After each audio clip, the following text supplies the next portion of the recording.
All right, so we're going to invite John Riles up. I'm going to give one more HZO away first.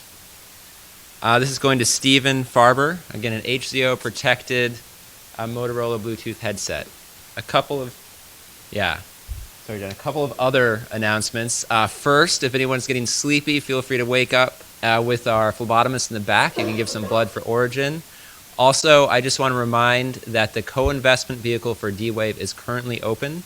So if you're interested, you can visit bank.co, that's banq.co, or talk to Daniel Wolf in the back. You know, we're all around, or myself or Doug.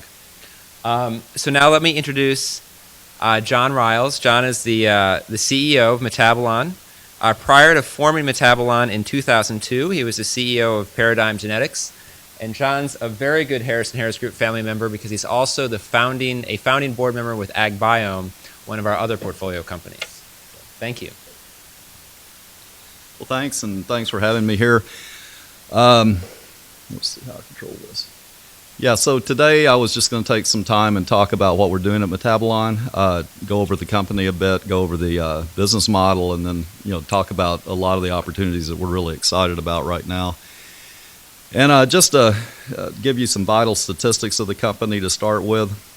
So we actually founded the company in about 2000. I came over in about 2002. It's privately held. We've raised about $65 million up to date and have a number of VCs and growth equity investors in the company. We're located out of Research Triangle Park in North Carolina. About 150 employees in the company, and our revenues in 2015 were about $32 million. And this year it's probably going to look like 39 or 40. And we've had I'll probably go over this later, but the first 4 or 5 months of the year we've actually been profitable. So that's a nice thing to see. So what we do is really look at an area called metabolomics. And so this is an area that we pioneered. We've been working on it at Metabolon for 14 or 15 years, and we've been working before that at Paradigm Genetics. And essentially what we're doing is, if you look at the central dogma of molecular biology, when you look at people looking at DNA or measuring DNA, doing genomics, what they're looking at is the risk of a disease. And so if you carry a mutation in your genome, you have a certain risk that might cause a disease. It might not cause a disease. In fact, most mutations don't do anything. But that's the type of information you're getting. So, and just as if you carry a mutation in the BRCA1 gene, which everybody's probably heard of for breast cancer, that's about a 65% chance that you'll get breast cancer in your life. What we're looking at is the area of small molecules, the metabolites. And so what we've done is created a technology where we can measure all the small molecules in a sample all simultaneously, identify what they are, and quantitate them. And what we're getting then, our level of information, is what's actually happening to you right now. And so do you have a disease? Are you starting to develop a disease? What is actually your status? And that's really important for areas like precision medicine. And so if you look at this new push into precision medicine, genomics will very certainly be a part of that. We're now sequencing. I think there's been almost 1 million people sequenced up until now. But it's not just the sequence that tells your story. It's your lifestyle, it's your environment, and all this has to go together to really define whether you're going to be healthy or well. And that leads to what your phenotype is. And what we measure directly is the phenotype. So it's the summation of all of those inputs all at the same time. We do this through kind of complex technology. It's based on mass spectrometry. The real problem we had to solve here is that if we just take water and run it through these various mass spectrometers and process it and run it through there, we'll create about 40,000 data points. And if we took your blood sample and extracted it and run it through these mass spectrometers, we'll create about 43,000 data points. And so it's a really complicated, noisy data set. And we handled this and started working on this as a data processing problem about 15 years ago. And we've written about 2.5 million lines of code now where we can actually go in, process this data very quickly, eliminate the noise, focus on what the signal is, be able to interpret that signal, and then figure out what molecules we're seeing, what's being expressed, what's not being expressed. And we've run about 5,000 studies now with our collaborators and our clients in pharmaceutical companies and biotechs and in universities. And we've been able to figure out now how all this stuff is organized. And so when we look at a single individual now, we can tell what's actually going on in that person. What diseases are they showing? What are they looking well? Are they looking healthy relative to a population? So that's basically the technology. And as we develop this technology, what we're looking at is various different verticals, if you will. So we have a mature and growing pharma and life sciences business. We work on many projects, and I'll describe that more in a few slides. But we're also now doing large population studies. And if you hear all of these initiatives that are starting on 1 million people or 500,000 people, and they talk about all the stuff they're measuring, one of the things they talk about is metabolomics or metabolites, and that's all. We're the only company in the world that can do that, and so that's all coming at us. So that's a kind of new business that we're into, and it's really growing quite fast. And then the final large opportunity for this will be precision medicine, where we actually take the technology to the clinic, and we're in the process of doing that now, and I'll show you some of the stuff that we're kind of really excited about. So, the umbrella that kind of covers this all is precision medicine and big data. If you look at the various verticals we're looking at, I'll kind of dive into some of this. If you just look at the cohort studies that we're doing right now, so we've been working a lot with the UK government. We've been actually historically running a lot of projects with them. We convinced them that we could actually map the genome if we could run 500,000 to 1 million people. And I think we're getting that commitment. We ran 50,000 patients last year, and we're going to run probably another 50 to 75,000 this year. And so what we're doing, and I won't go technically into that, but we can actually measure what's happening with a gene in a mutation by looking at the effect it's having on metabolism. And so we can establish what that gene does. And so that's an area that's growing a lot for us. And it leads to areas, as we do this, we're able to figure out more and more diseases. And so, for instance, some of the outcome of this is we've developed a number of diagnostic tests and launched those into the market. And we're, building a much bigger portfolio of those types of products. And it's also shown us that we can actually do this in individual patients. And so, those are some of the really nice side effects of doing that. And there's actually millions of these patient studies all over. There's millions of patients in these studies all over the world. So we've identified about 30 million people, or no, about 6 million people right now in large kind of government organized groups, and we're looking really to run all of these. And so that's going to create a large growth for us. Now, another application that we found we could do is work on rare inherited diseases. And this is under an area called inborn errors of metabolism. So every baby that's born in the United States and most other developed countries actually gets a heel prick test where they're taking a little blood sample. And they run this blood sample in public health service labs across the United States. There's 39 of these labs where every child is run.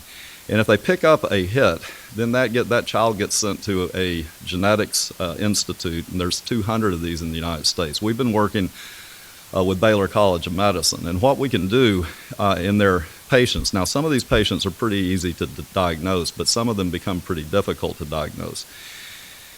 And what we can do is take a patient's blood sample, and this is particularly important for babies because we just need about 100 microliters of their blood plasma. In a baby, you can't get a whole lot of blood out of a newborn. And we can take their blood sample, run it, compare it to a population, and this is a demonstration of the information we get back from that. This is a map that we have of metabolism that we've developed at the company. And what you're seeing are those circles on the map. The red circles are molecules that have increased by more than 1.5 standard deviations. The blue circles are molecules that have decreased by more than 1.5 standard deviations. And we're measuring about 1,000 molecules out of that infant. And so what you see throughout most of that map is background, because if you set at 1.5 standard deviations, 20% of your measurements are going to be outside that just statistically. But where your eye goes to is up in that upper left-hand corner. And when we pull that up, this is an area of metabolism called branch chain amino acid catabolism. And what you're seeing is a large accumulation of molecules above those three rectangles, and you're seeing a decrease of the molecules below that. And that rectangle is a protein. It's an enzyme called branched-chain ketoacid dehydrogenase. And if you have a mutation in that enzyme, it actually causes a disease called maple syrup urine disease, which is a pretty awful disease for an infant to have. Now, if you can identify this early, you can get them on a diet, and that will actually keep them from developing severe mental retardation. And so, that's the type of thing we can do. Now, you can think about these variables, and so there's about 400 mutations in this protein that can cause this disease. Some of them are very strong and cause a very severe form of the disease. Some of them are very weak and form a much less strong form of the disease. But they all form that same pattern.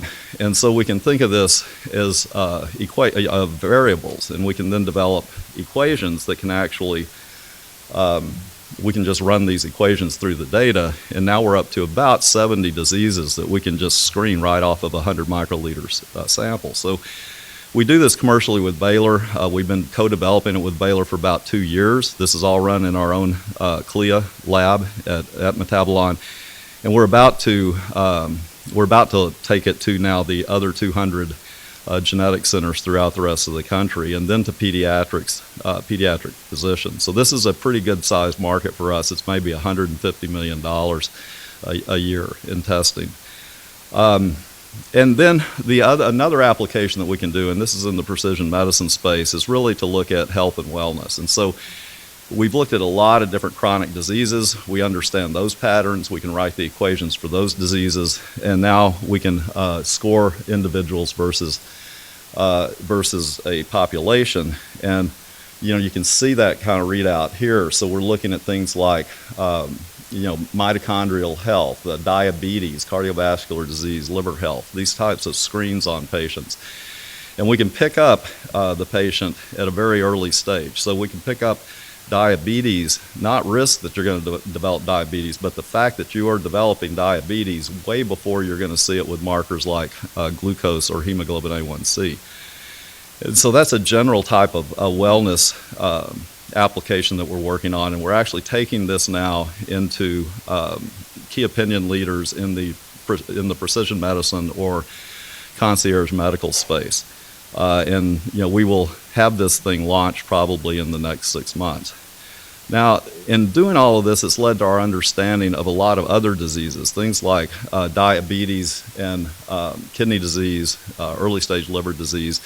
And we've developed a number of tests. And so, and these are very simple tests. So once we know the molecules that we need to measure, we can actually develop a much more simplified test.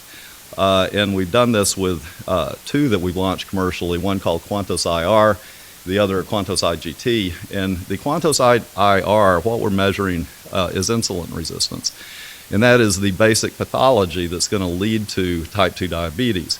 But there's no clinical measure for that right now. And we were able to develop a very simple, very quick to use a test. It's a single draw blood test that reads out insulin resistance. And we can pick up a patient very years before they're going to start becoming pre-diabetic. And when we can pick them up with that much lead time, interventions work very, very well. In 30 days, you can get back to insulin sensitivity. If you wait till a patient has insulin shock, it can take massive intervention. A lot of time you can never get them back to normal. And so we're just treating people too late. Now, we launched Quantos IR a couple of years ago, and we've run about 600,000 patients with that test. And so we're now looking at taking it through FDA. We know it works. It's got great feedback from the people that have been using it, from the physicians that have been using it. And we just launched another test. It's called Quantos IGT. So this is impaired glucose tolerance.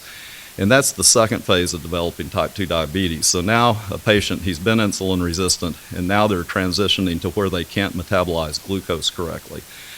And that is typically measured right now with a test called the OGTT, oral glucose tolerance test. It's only really applied to pregnant women looking at gestational diabetes. And the reason is it's just a dreadful test. And so you have to go in fasted, you have to drink about 100 milliliters of glucose, and then sit in the physician's office for about 2 hours while they draw blood about 8 times. And so nobody likes to have it done. That's the standard.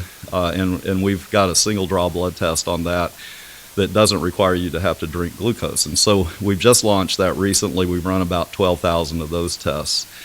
And we're about to launch now at the end of the year a test called AccuGFR. And what this is it's a reflex test off of what's called the eGFR, the estimated GFR. And GFR is glomerular filtration rate.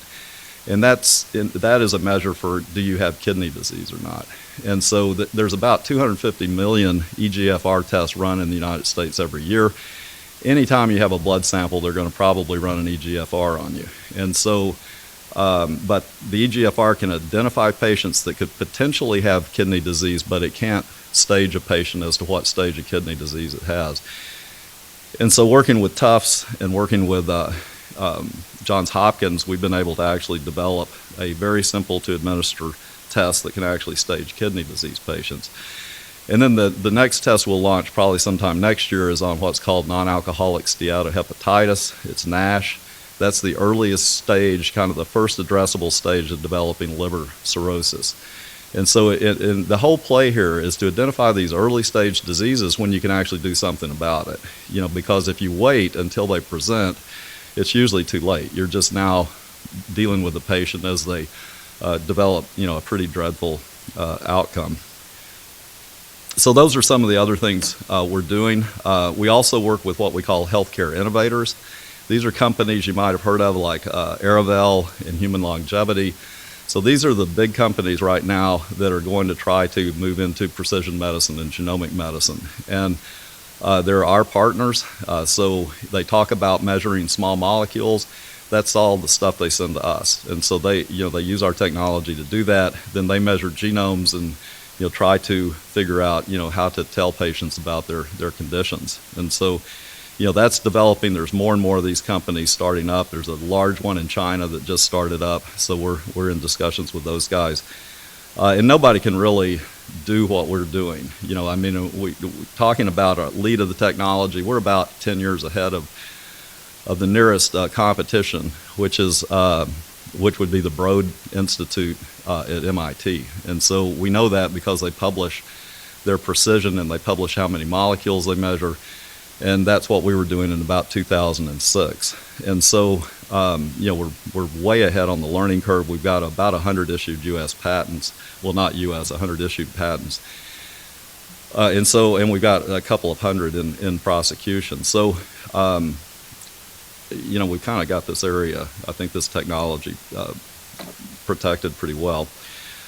We also then, another application is in the pharma and life sciences business. We work with all kinds of companies that you can think of as not just pharma, but we work with pretty much all the pharmaceutical companies where we're looking at, we have about, I think, 700 clients in all, or maybe a little more than 700. And for instance, with a cancer a pharmaceutical company developing a cancer drug, what we would be doing is looking at how does that cancer drug work. And a lot of the time they don't know. And usually in about a small study, we can actually figure out what the mode of action is. But I'll give you some real examples that you can get your hands around. The blue G down there is General Mills. And General Mills was given a cease and desist letter on Cheerios about 5 years ago where they could not advertise the health effects of Cheerios. And they came to us with a clinical study where they had people eating Cheerios every day, in a group that didn't. And we were able to analyze those patients and show that, certainly if you're on a Cheerios diet, lipids in your blood that would lead to heart disease have all been depressed. And so now if you see Cheerios being advertised, that's because they took that clinical trial back to the FDA, and the FDA released the cease and desist order. So this is the type of thing we can do with these companies. Yeah, and just a little bit about the financials. So in 2015, we did about $32 million. That was a loss of about $7.6 million. Net income is about a $4 million EBITDA loss. This year, we're on track, and we forecasted, but we're on track to do this actually as well. Do about $39 million, and that'll be EBITDA positive about 2.8. And pretty close, a $1 million net income loss. And so, it's the company is growing, and we're very excited about all these new applications. And so if you look since 2000, we've run over 5,000 studies with the technology. We've developed many versions of the technology and let it kind of evolve. We've got 550 publications. We've run over 1 million samples. And now we're launching into areas like precision medicine. And we're very excited with where this is all heading. And so, with that, I'll kind of wrap up, and I think I'm a minute ahead. And so I just saw my little warning sign. And so anyway, thank you for your attention, and I'm happy to take any questions.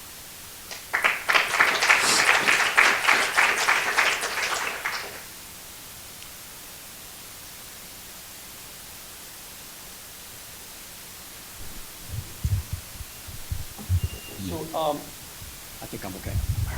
So what the experiments you're doing with children, you take a sample of blood, you measure 1,000 or so molecules, which provide you a figure for that individual relative to a large body of individuals.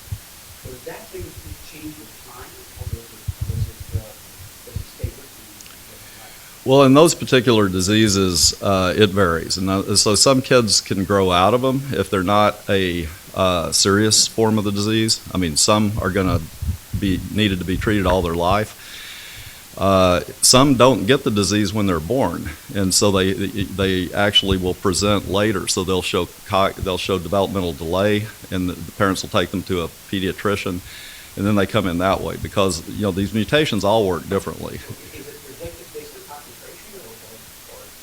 Yeah, well, yeah. I mean, we can see the disease based on the pattern of molecules that we're seeing out of the expected range. And so, if you go to these genetic departments, the easy to calls are easy to call.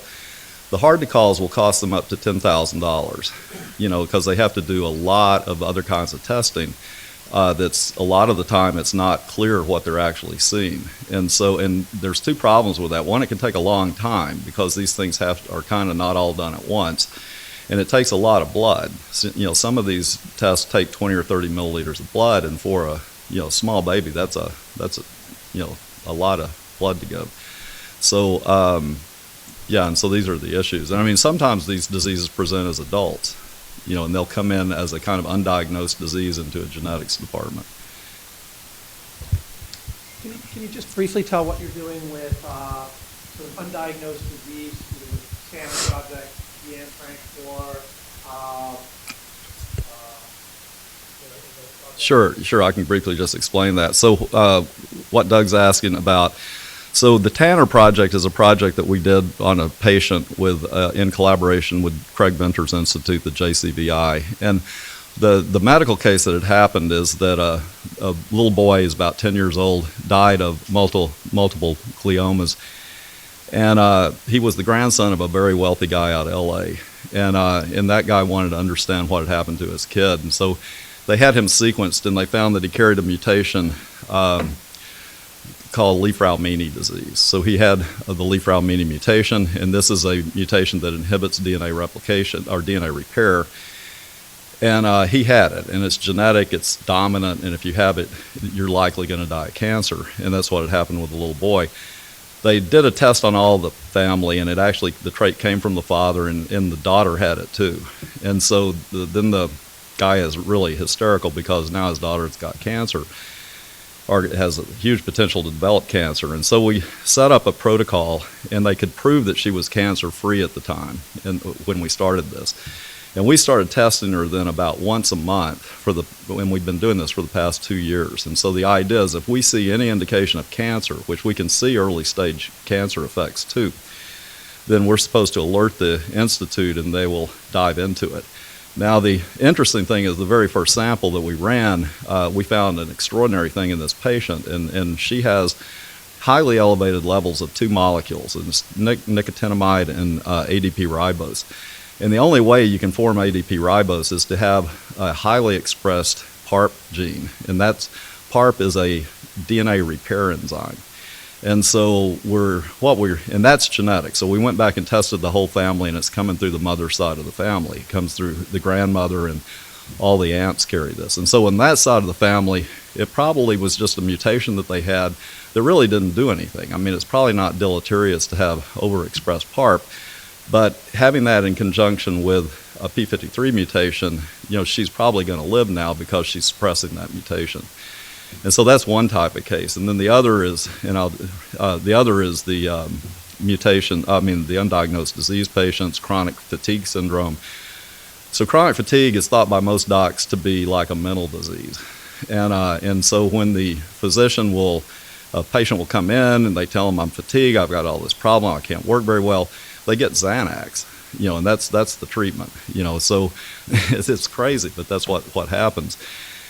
And we've been taking chronic fatigue patients and undiagnosed disease patients now, and typically we can figure out what's going on with them. And then they can intervene, and they can actually go on different diets, do other sorts of things, and we can get them back to work, and they can function. And so, this technology is going to be really game-changing. And, we're trying to figure out business models around that. I mean, it cost us about $10,000 to diagnose or to figure out an undiagnosed disease patient, and so we've got to have a business model that they would pay us enough money that we wouldn't, we would be able to make a profit off of that. So anyway, that's the kind of stuff we're doing, and we're very excited about it. So, yep.